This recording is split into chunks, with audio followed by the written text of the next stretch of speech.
श्रीगुरुभ्यो नमः। ब्रह्मायेन कुलालवन्नियमितो ब्रह्मांड भाण्डोदरे विष्णुर्येन दशावतार गहने क्षिप्तो महासंकटे रुद्रो येन कपालपाणिपुटके भिक्षाटनं कारितः सूर्यो भ्राम्यति नित्यमेव गगने तस्मै नमः कर्मणे। उपमंचं विराजमानेभ्यः यतिवरेभ्यः आचार्येभ्यश्च मम साष्टांगं प्रणतिततिः।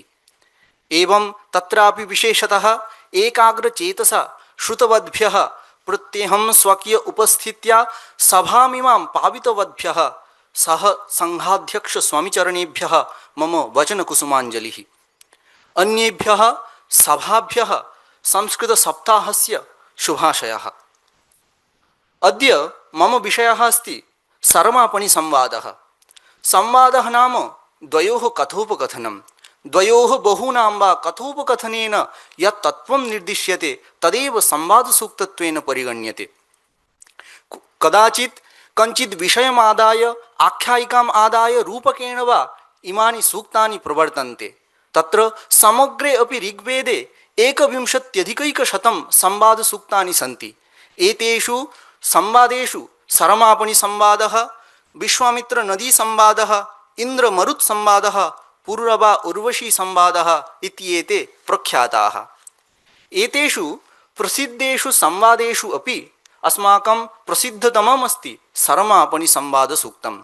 अत्र तावत् सरमापणि इत्यनयोः कथोपकथनरूपलौकिक आख्यानकेन आध्यात्मिकं तत्त्वम् अत्र उपस्थापितम्। तत्र मण्डलक्रमानुसारेण ऋग्वेदस्य दशममण्डले अष्टाधिकैकशततमं सूक्तं भवति इदं सरमापणिसंवादसूक्तं। तत्रापि अष्टमाष्टकस्य षष्ठे अध्याये इदं सूक्तं वर्तते।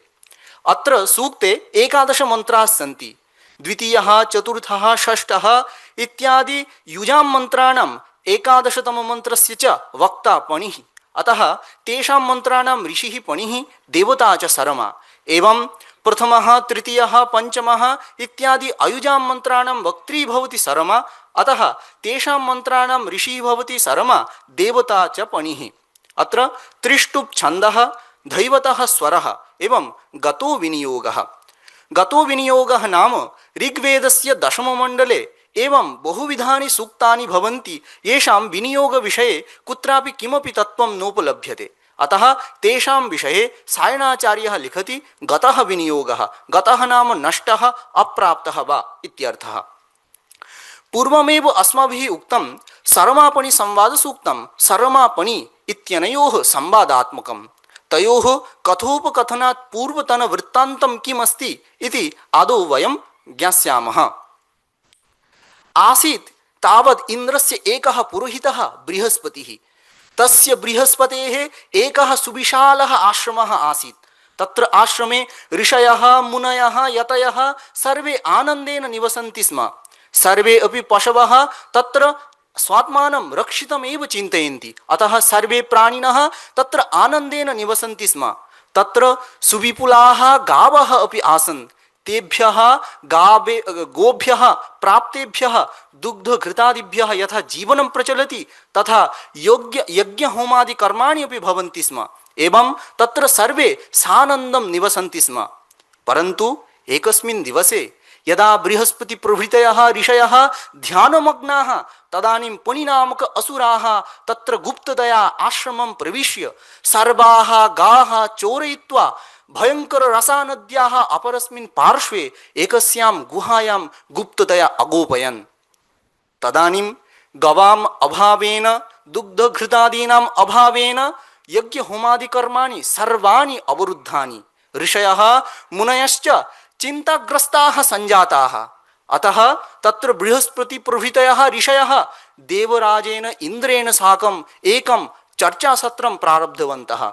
पुनः अपहृताः गावः कथम् आनेतुं शक्याः तद्विषये अपि तत्र चर्चा प्रारब्धा। अन्ते इदं सिद्धान्तितं यत् तत्र अपहृताः गावः भयंकर रसानद्याः अपरस्मिन् पार्श्वे एकस्यां गुहायां भवन्ति। पुनः ताः गाः आनेतुं देवदूत्याः सरमायाः प्रेषणं भविष्यति इत्यपि तत्र सिद्धान्तितम्। अतः एकस्मिन् दिवसे देवराजः इन्द्रः तां सरमाम् आहूय सर्वां वृत्तान्तजातं निवेदयति। किञ्च तत्र मार्गे भयङ्कर रसा नदी अपि वर्तते, तस्याः नद्याः तरणं कथं कर्तव्यम् इत्यपि अवोचत्।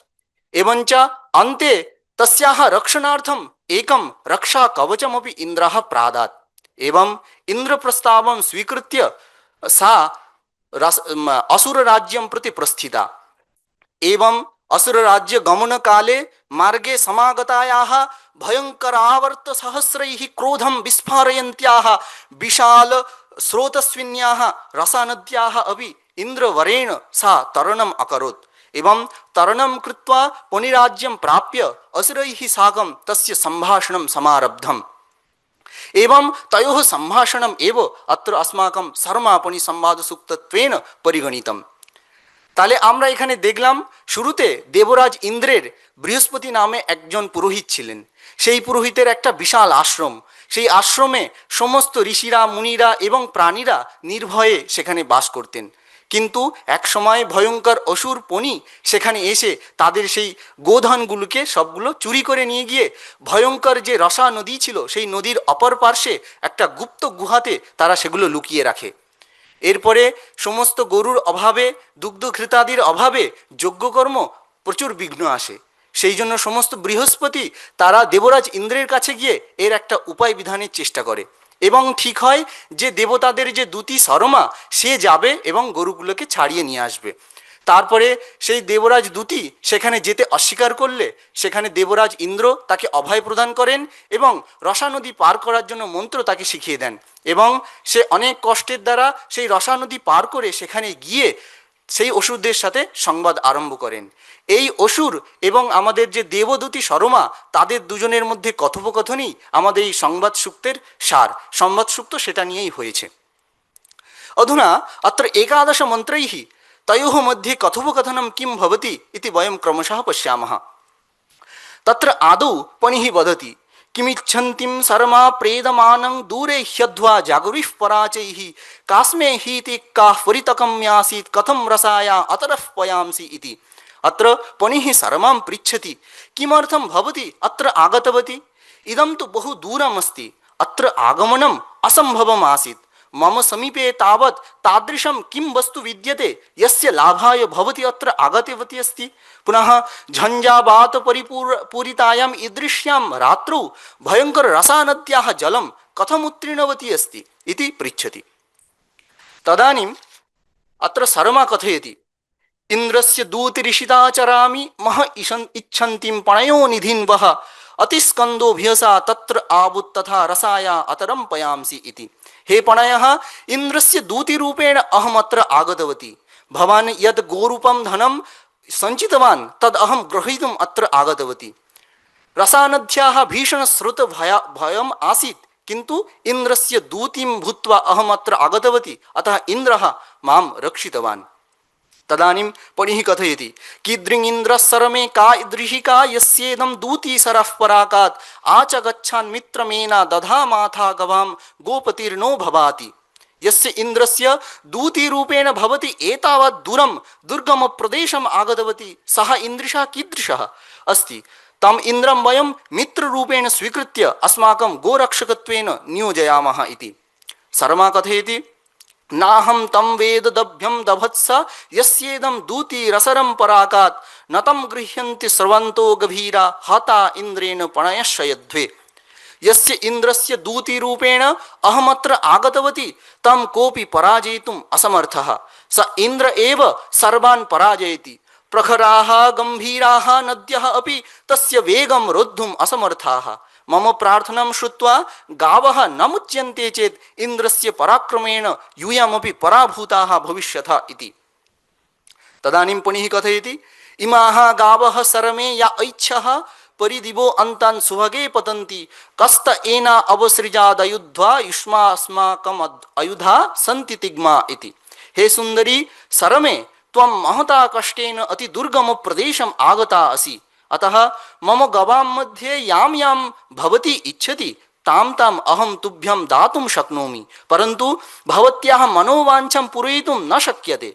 युद्धं विना न कोऽपि तुभ्यं गाः दास्यति अस्माकं समीपे अपि बहूनि तीक्ष्णानि आयुधानि सन्ति अतः अत्र आगत्य इन्द्रस्य भयमत्र मा प्रदर्शयतु इति। तदानीं शर्मा कथयति अस्येन वः पणयो वचारस्य निषभ्यस्तन्वः सन्तु पापीः अदृष्टो व एतवा अस्तु पन्था बृहस्पतिर्वा उभयान्न मृढात्। भवतां वचनं सैनिकोचितं नास्ति। गो अपहरण पापेन दूषितं तवेदं शरीरम् इन्द्रस्य बाणस्य लक्ष्यं भवितुम् इच्छति। गां न मुञ्चति चेत् यावद् अस्त्रं वा भवत् समीपमस्तु यावद् दुर्गम प्रदेशो वायं भवतु इन्द्रः बृहस्पतिः च अचिरेण भवते क्लेशं प्रदास्यति इति।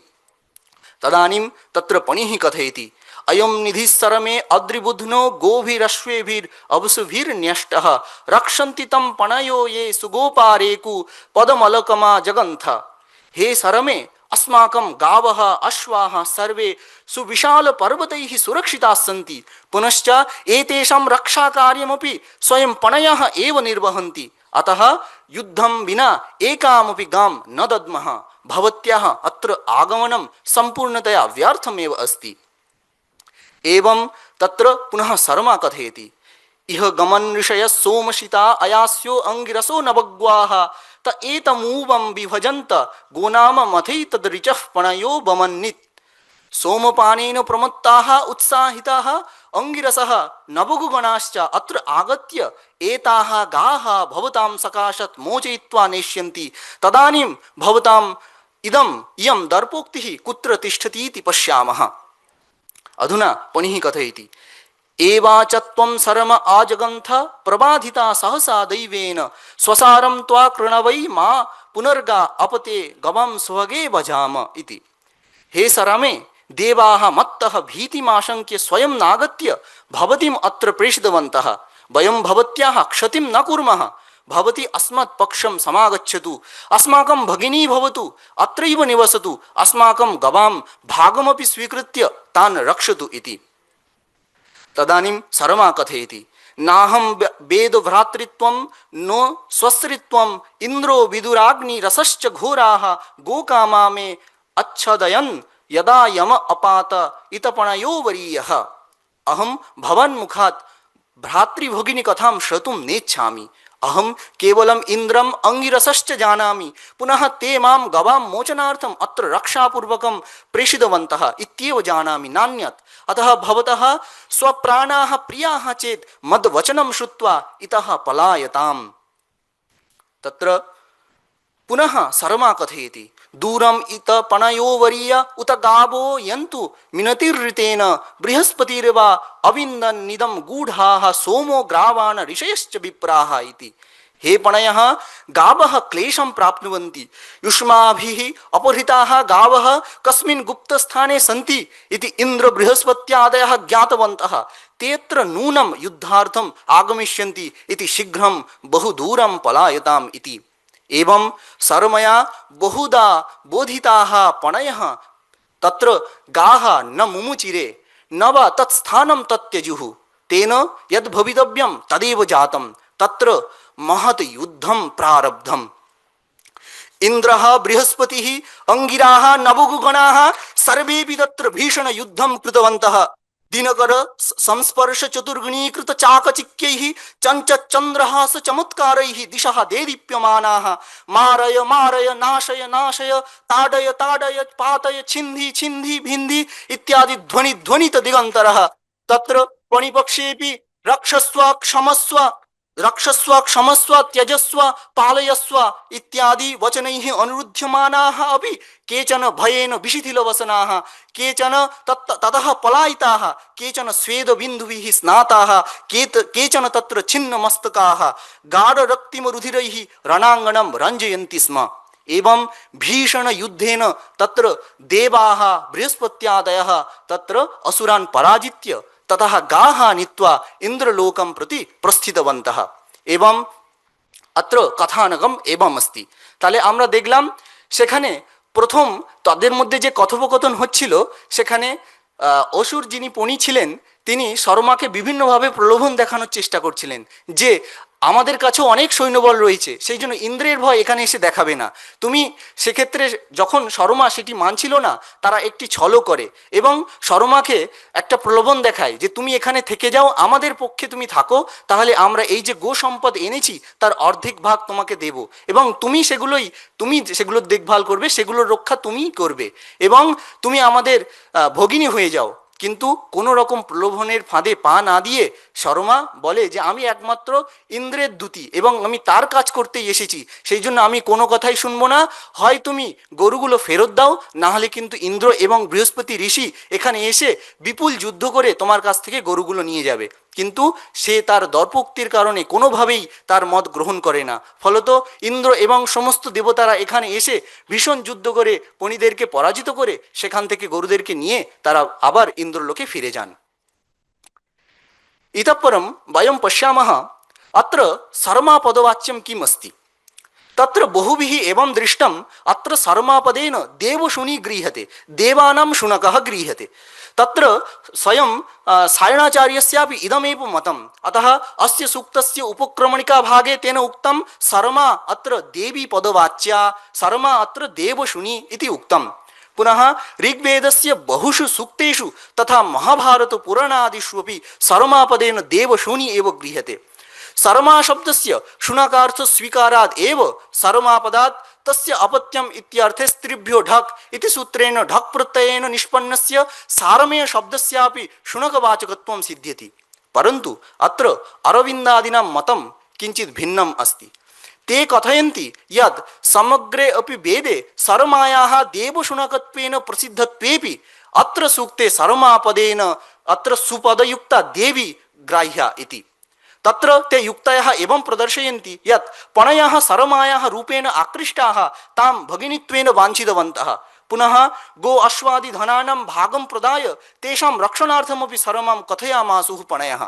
सर्मायाः शुनकत्वे एवं कदापि न सम्भवति, गवां रक्षणं भगिनीत्वम् इत्यादिकं कदापि न सम्भवति। अतः एतेषां मते सर्मापदेन अत्र सुपदयुक्ता देवी ग्राह्या इति। किं केवलम् इदम् आख्यानकमात्रम् इति चेन्न, अस्यापि तावत् अस्ति गभीरं तात्पर्यम्। अत्र गावः सन्ति स्वस्वरूपस्थानीयाः, गुहा अत्र मायावरणस्थानीयाः। यथा गुहायां गावः सन्ति चेत् वयं तद् द्रष्टुं न शक्नुमः, तथा अस्माकं स्वस्वरूपं मायावृतं भवति चेत् वयं तद् ज्ञातुं न प्रभवामः। तत्र गुहा नष्टे सति यथा गो साक्षात्कारः भवति, तदा अस्माकं मायावरणस्य नाशे सति स्वस्वरूपोपलब्धिः भवति। तत्र पणिः भवति अहङ्कारस्य प्रतीकः। पणिकारणादेव तत्र गावः गुहादिषु बद्धाः। एवमेव अहङ्कारकारणादेव अस्माकं स्वस्वरूपं मायया आवृतम् अस्ति। अत्र सर्मा भवति सद्बुद्धेः ज्ञानस्य प्रतीकं। सा वारं वारम् आगच्छति, सद्बुद्धिं दातुम् इच्छति, परन्तु पणिः तन् न स्वीकरोति, अत एव तस्य इयं दुर्दशा सञ्जाता। एवमेव अस्माकं जीवने प्रतिपदं सद्बुद्धयः आगच्छन्ति, वयम् अहङ्कारवशात् तत् स्वीकर्तुं न शक्नुमः, अतः अस्माकं दुर्दशा भवत्येव। एवम् अत्र सर्मायाः गमनमार्गे ये झञ्झावातादयः अन्तरायाः आसन् तदपि अस्माकं जीवने दृश्यन्ते। ज्ञानमार्गे एवं अन्तरायाः भवन्ति एव। लोभमोहमात्सर्यादयः षड् रिपवः तत्र ज्ञानमार्गे सर्वदैव बाधकाः भवन्ति एव। एवम् अन्ते अस्माकं इन्द्रदेवः अत्र फलप्रदाता। इन्द्रः अत्र पणिविषये यथा दण्डं प्रददाति, तथा अस्माकम् अत्र वयं यदि दुष्टमार्गगामिनः भवामः तदानीं परमेश्वरः अपि अस्माकं कृते दण्डं दास्यति। अतः वयं सर्वदा सन्मार्गगामिनः भवामः इति अस्य सूक्तस्य तात्पर्यमस्ति। তাহলে আমরা এখন দেখলাম যে এখানে একটা বিচার রয়েছে যে শর্মাপদের দ্বারা আমরা কি গ্রহণ করব। সেখানে আমরা দুটো মত পাই, একটা হচ্ছে দেবশুনি অর্থাৎ দেবতাদের কুকুর, এবং আরেকটা হচ্ছে শর্মাপদের দ্বারা এখানে গ্রহণ করা হচ্ছে একটা দেবী। সেখানে স্বয়ং ভাষ্যকার সায়নাচার্য বলছেন এখানে শর্মাপদের দ্বারা দেবতাদের কুকুর যে দেবশুনি তারই গ্রহণ হবে, কিন্তু ঋষি অরবিন্দ প্রভৃতি ব্যাখ্যাকারদের মতে এখানে এই শর্মাপদের দ্বারা কুকুর কখনোই গ্রহণ করা যাবে না। কারণ কুকুর যদি গ্রহণ করি তার রূপে মুগ্ধ হয়ে তাকে কি করে বন রূপে তারা স্বীকার করবে অসুররা। আবার তাদের যে গরূপ সম্পদ ছিল তার ভাগ দিয়ে তার রক্ষা কার্যেও তারা সরমাকে রাখার জন্য তাদেরকে একটা মত দিয়েছিল। তাহলে সরমা যদি কুকুর হয় সেটা কখনোই সম্ভব হবে না। সেই জন্য ঋষি অরবিন্দ আদির মতে এটা সরমা পদের দ্বারা এখানে দেবীরই গ্রহণ করতে হবে। তারপরে আমরা দেখলাম এই সূক্তের একটি আধ্যাত্মিক ব্যাখ্যাও রয়েছে। এই সূক্তের দ্বারা একটা আধ্যাত্মিক তত্ত্ব আমরা জানতে পারি। এখানে যে গরুগুলো আছে সেগুলো হচ্ছে আমাদের স্বরূপ, সেগুলো জ্যোতিষ স্বরূপ। সেই জ্যোতিষ স্বরূপ গরুগুলো যেমন গুহাতে আবদ্ধ ছিল, তেমন আমাদের স্বরূপগুলি মায়ার দ্বারা আবৃত রয়েছে। যখন সেই গুহার নাশ হবে তখন আমরা গরুর সাক্ষাৎকার করতে পারবো। সেই রকম আমাদের মায়ার নাশ হলে তখন আমরা নিজেদের স্বরূপটাকে প্রকৃতভাবে জানতে পারবো। এখানে অহংকারের প্রতীক হচ্ছে অসুর পনি। সে আছে বলেই গরুর এখানে গুহাতে বন্ধন হয়েছে। সেই রকম আমাদের মধ্যে অহংকার, দর্প এগুলো আছে বলেই মায়ার দ্বারা আমাদের সেই স্বরূপটা এখানে আবদ্ধ রয়েছে। আর এখানে সদ্বুদ্ধির প্রতীক হচ্ছে সরমা। সে বারবার এসে পণিকে সদ্বুদ্ধি প্রদান করার চেষ্টা করছে, কিন্তু অহংকারের কারণে, দর্পের কারণে পণি সেটা গ্রহণ করতে পারছে না। সেই জন্য তার এইরকম করুণ দুর্দশা। এইরকম আমাদের জীবনে আমরা বারবার বিভিন্ন রকম সদ্বুদ্ধি পাই, কিন্তু সেখানে নিজের স্বার্থকে মাথায় রেখে দর্পের কারণে, অহংকারের কারণে আমরা সেগুলো গ্রহণ করতে পারি না বলেই আমাদের করুণ দশা হয়। এরপর আমরা দেখলাম সেই সরমার আগমন মার্গে ভীষণ সেই রসা নদী, সেই ঝঞ্ঝাবাত, সেগুলো ছিল অন্তরায়ের প্রতীক। সেই রকম আমাদের এই জ্ঞানের মার্গেও লোভ, মোহ, মাৎসর্য, এইরকম ছটা যে রিপু রয়েছে, ষড়রিপু, সেই ষড়রিপু সর্বদাই বাধা সৃষ্টি করে। সেই জন্য সেগুলোকে যদি আমরা জয় করতে পারি তবেই আমরা সাধন মার্গে এগোতে পারবো। এবং শেষে আমরা দেখলাম যে এখানে ভগবান ইন্দ্র হচ্ছে ফল প্রদান করছেন। এখানে ভগবান ইন্দ্র তার পাপের সাজা দিচ্ছেন পণিকে। সেই রকম আমরাও যদি দুষ্ট মার্গে যাই তাহলে পরমেশ্বর আমাদেরকে সাজা দেবেন। সেই জন্য সবসময় আমরা চেষ্টা করব আমরা যেন সৎমার্গে যাই এবং ভালো থাকার চেষ্টা করি। এতাবৎ উক্ত্বা সর্বেভ্যঃ যথাযোগ্যম প্রণমাদিকম বিনিবেদ্য অত্রৈব বিরমামি বিস্তরাৎ। সর্বেভ্যো নমো নমঃ।